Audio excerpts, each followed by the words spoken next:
From the preceding, it appears that it is impossible for human happiness to consist in corporal pleasures, the chief of which are food and sexual pleasures. For it has been shown that according to the order of nature, pleasure is due to activity, and not the other way around. If, therefore, the operations were not the ultimate end, the pleasures consequent upon them are neither the ultimate end, nor concomitant with the ultimate end. Now it is clear that the operations which the aforesaid pleasures result in are not the ultimate end, for they are directed to certain manifest ends, as eating for the preservation of the body, and intercourse for the generation of offspring. Therefore, the enjoyments provided for are not the last end, nor are they concomitant with the last end. Therefore, happiness is not to be placed in these things. Still, the will is superior to the sensitive appetite, for it moves itself, as was said above. But happiness does not consist in an act of the will, as has already been shown above. Much less, therefore, in the aforesaid pleasures, which are in the sensitive appetite. Further, happiness is a kind of good peculiar to man, for brutes cannot be called happy except in an abusive manner, but the pastimes are common to men and beasts. Happiness is therefore not to be placed in them. Again, the last end is the noblest of those things which belong to the matter, for it has the reason of the best. But these pleasures do not suit a man according to what is most noble in him, which is the intellect, but according to the sense. Therefore, happiness is not to be placed in such pleasures. In addition, the highest perfection of man cannot be in that he is united to things inferior to himself, but in that he is united to something higher, for the end is better in that which is towards the end. Now the pleasures mentioned above consist in the fact that man is united according to his senses to certain things inferior to himself, that is to say, to certain sensible ones. Therefore happiness is not to be placed in such pleasures. Further, that which is not good except in so far as it is moderated is not good in itself, but receives goodness from the moderate.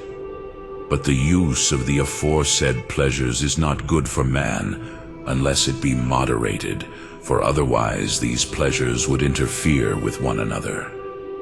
Therefore these pleasures are not in themselves the good of man. Now that which is the highest good is good in itself, because that which is good in itself is better than that which is through something else.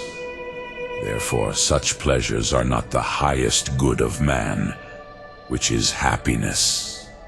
Again, in all that is said by itself, more follows to more, if the simple follows to the simple, just as if hot heats more, and the warmest will warm the most. If therefore the pleasures provided were good in themselves, it would be necessary that it would be best to make the most of them. But this is evidently false, for the excessive use of them is considered a vice, and is also harmful to the body, and hinders similar pleasures. Therefore, they are not in themselves the good of man. Therefore, human happiness does not consist in them. In addition, acts of virtue are praiseworthy from the fact that they are directed to happiness.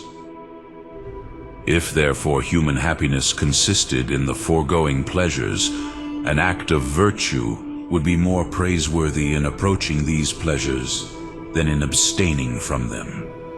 Now this is evidently false, for the act of temperance is most praised in abstaining from pleasures, whence it is denominated from this. Therefore man's happiness does not lie in the pleasures he has in mind. Further, God is the ultimate end of everything, as is evident from the foregoing. That, therefore, must be posited as the last end of man, by which he comes most near to God. But through the aforesaid pleasures, man is hindered from the greatest approach to God, which is effected by contemplation, as much as the aforesaid pleasures hinder him, since they immerse man chiefly in the sensible, and consequently withdraw him from the intelligible. Therefore, human happiness is not to be placed in bodily pleasures.